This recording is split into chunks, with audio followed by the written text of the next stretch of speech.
Hi guys, and welcome to Visual Basic tutorial of how to connect MySql Database to display and search data in DataGridView. Now let me show you guys how this works. In here we can search. So let's enter whatever name in there. Let's assume we want to search for, let's say, Paul. There we go, and we can also refresh and get back to the whole data. The other thing that we can do is we can come in here.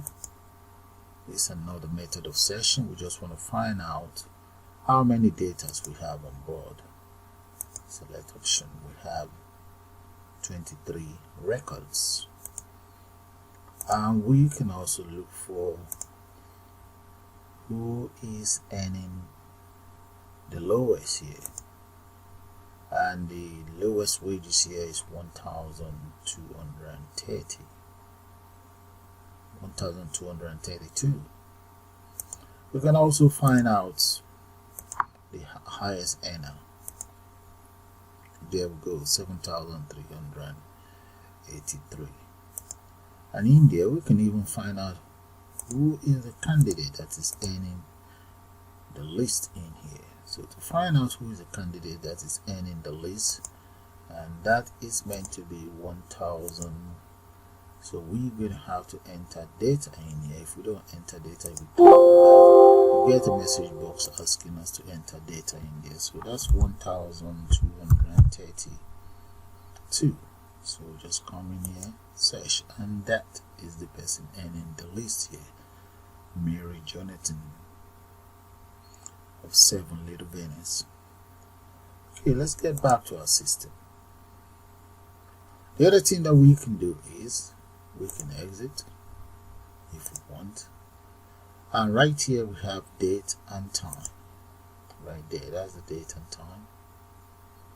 Okay, so what I'm going to do now is I'm going to take you guys straight into Visual Basic Development environment, and we'll put one of these together. Let's do that now, guys. Welcome back to Visual Basic Development environment. I'm going to start by clicking on Create New Project. In this dialog area, I'm going to make sure I select Visual Basic, and let's select Next. Let's give our project name. I'm just going to call it VB_connect_data,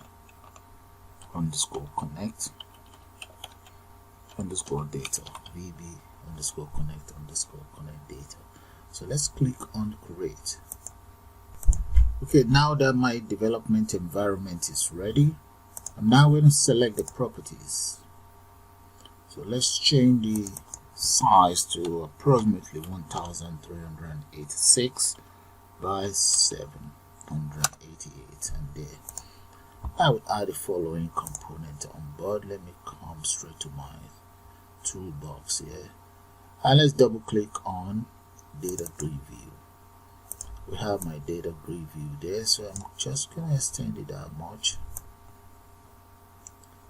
Let's see how large that is. Okay, we can just make it 1,346 by 534. So that will do. Move it down a little bit. Then the next thing is I'm going to go back to my toolbox. I need a combo box, one combo box here, and a button here. So let's copy this very button, paste it right there. I'm also going to copy the button again. Let's drag it down. I need about 2 of those down here. Bring it right down. Let's drag it that much. Need another one here. That's good. Okay, so the next thing is let's grab a text box and a label. Okay, let's grab the text box and just add that here. Then we need labels. We're gonna need about 3 of those. We one here, and I'm going to need another one, another label. Let's come right down here and just drag it down. I would need two of those really, 1 and 2. There we go. So now let's start changing the names around this. I'm going to change that to txt search.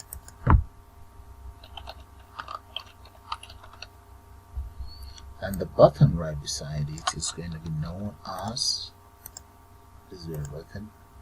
We'll change that to btn search. And the text content of that very button, I'm going to change it to btn and to search. Okay, so what else do I need? Before I forget, I need timer. There, double click on that very timer. That is it right there. I'm going to collapse this. Come right down here. You see these two? I'm going to come in here. Let's change the name of the one up there. I'm going to change that to LBL timer. LBL timer. All time. That's fine. Then this one right below, let's change that to LBL date. LBL date. And this one, let's make sure it's LBL. That's fine. Okay, so those two are sorted. I can even go straight to the timer and just take care of that. Double click on the timer, and right in there I'm going to say LBL time dot text equals, and that is going to be date time dot now dot to long time. So I'm going to press enter, then say timer 1 dot start. There.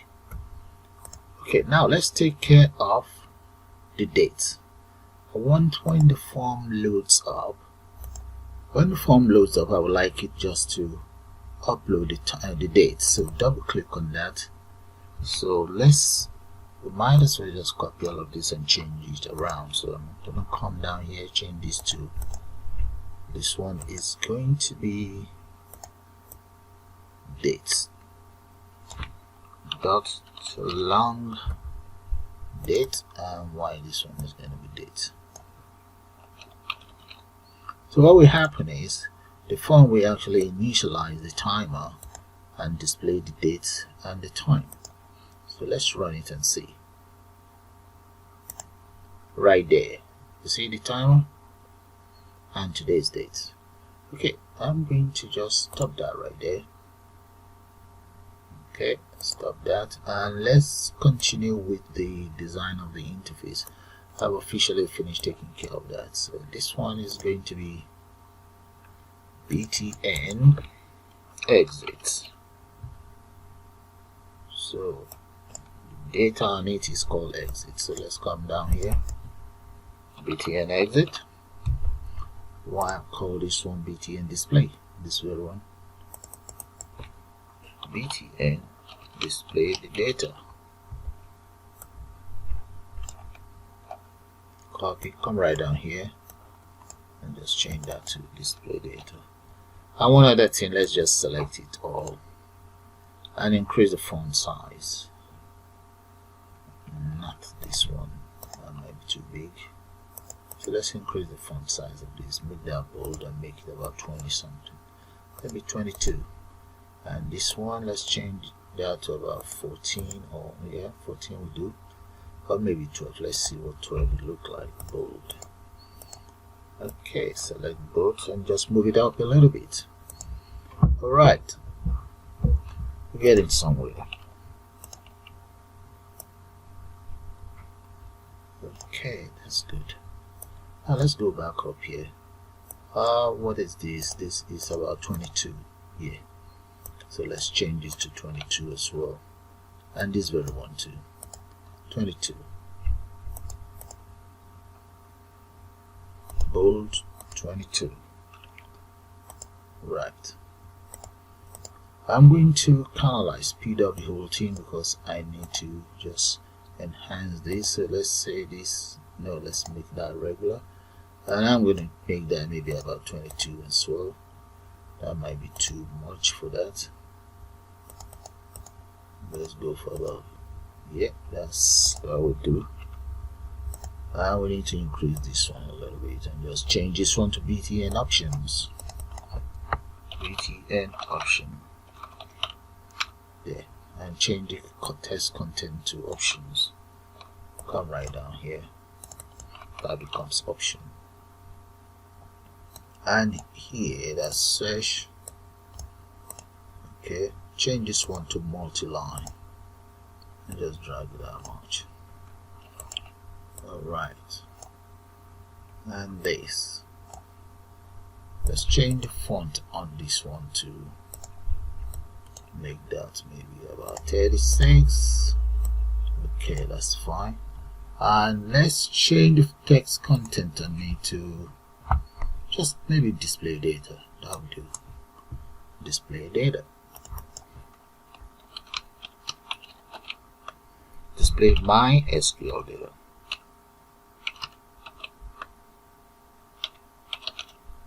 Yeah, that's fine. Okay, let's run it and see. There we go, guys. That's how it's looking now. Not too bad. So let's end that. This is not working. That's not doing anything. So end that now. Before I continue, what I need to do is let's come in here. You see where we have tools. Click on the tools, and we have NuGet package manager. I'm going to select the package manager. Manage NuGet package for solution. Click on that. What I need in there is to select the browser, and let's come in here and look for MySql. There we go. Browse. And I'm going to select this very one. It's 14 million plus. So select that. And let's click on. Let's select. You see this checkbox in there? Make sure it's checked, and let's get it installed. There we go. It's now installing the package. Okay, wants me to confirm if I want all of this. I'm going to say okay. Then I also need to accept the licensing agreement, and the indicator for installation is displayed right here. So let's just wait for it to finish installing. Successfully installed, so that's fine. So we can just collapse that. There, and close this. We don't want that anymore. Alright, what else do we need to do? I'm going to show you guys the database I intend to use. This database, I've used it in C++, and I also use it in I've used it in C#. I've used it in my previous Visual Basic tutorial. That's the database I'm going to be using. The only difference is I've just added another column called salary. Okay, and if we come in here, let's select the table. Those are the data I intend to use. Okay, so I'm going to minimize that. There we go. Now what I'm going to do is double click on the form, and right up here we have to import the SQL itself, the SQL library. So to import my SQL library, all I intend to do, or all I have to do, is just say imports, and that is going to be MySql. There we go. .data .MySql my client. That's it, installed. There, have a good look at it. You can see it is all grayed out because I haven't used it yet. Okay, right underneath here, let me create the first constructor I intend to use. I'm going to say dim SQL con. That stands for connection as new MySQL connection. There we go. That's my very first one. The second one, I'm going to make that command, and the next one will be for table. So this one is going to be command. just change this to command, MySql command.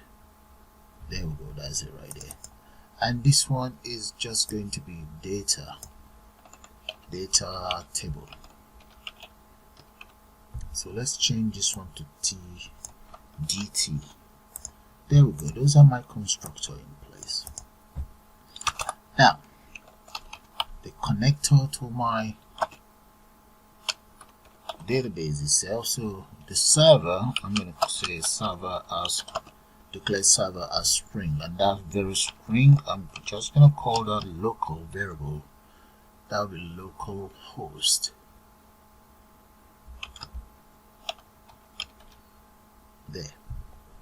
And the next one is going to be username, so let's just copy this and drop it there. So this is username, and the username is going to be root. Now this one is going to be password. My password, I'm just going to make that up. The password that I have on my system is KCC, right? And finally the database itself, so that is going to be EMP. That's the name of my database on the system there. That's fine. So the next thing I want to do now is I'm going to create a function. I think that would be wise to create a function. Let's just create one method here, or function, to take care of the connection. So I'm going to call that update, or okay, let's say upload data. SQL connect dot string right there, dot connection string, and that is going to be equals server, no, lowercase, let me go for lowercase, server equals, let's say plus server.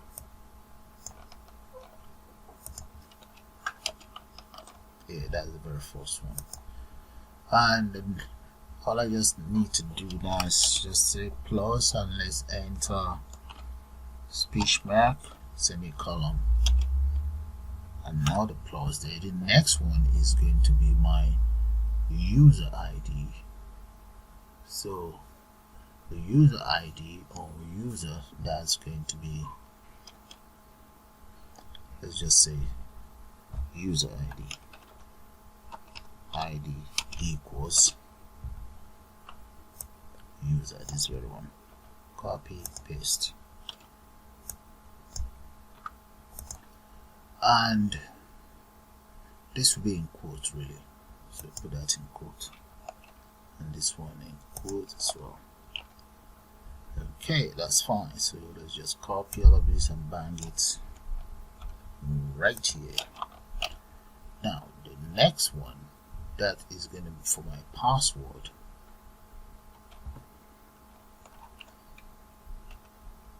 Password equals plus password. There. And finally, I'm now going to enter my database. Paste that there for the database. In the quote, data database equals plus database. There we go. That's my connectors in place. Okay, the next thing we need to do now is just to open the MySqL connector that I have in here. So let's just say .connect or .open, sorry, that's it, and just enter parentheses there. Now let me get my command, this very one. Let me just show you guys once. You see SQL can, you can see how dark that is, but the command has not been used yet. That's why it's kind of like grayed out. So I'm going to use that now. So let's say command.connection, and that is going to be SQL connect. So that's a command dot command text, and that is what I'm going to use to write my SQL command. That is select from all EMP. That's the name of my database, which kind of like stands for employee. Okay, that's my command to select whatever I have in here inside this very database. So I'm now going to come down here. Now that is done, we need a reader. So I might as well just declare that in here. I'll call that SQL read. SQL read as my SQL data reader. So the data reader equals SQL command dot execute reader. Okay, the next thing now is we need the data. SQL data, I call it. There we go. SQL table, data table. So right underneath the SQL data table, we want it to load up. Load, and that is going to be SQL read. So load up what we have in here. So now let's close everything. SQL read dot close. There. We need to close SQL con dot close as well. And finally, I now need my DataGridView to display. DataGridView DataGridView1 dot dataset, and the DataGridView1 is going to be reading this data from SQL data table, this very one here, because that is the loader, so to be able to read it from there. There we go, that's it. So I've now connected my database. All I then need to do is copy this function, and I'm going to paste that function right on my form right here. So let's come right down here, or maybe up here, open it. Yep. There. Okay, all we need to do now is just to run it, but just before then, let's have a look at that. There's an error here, that should be root. Okay, so I'm now going to run it.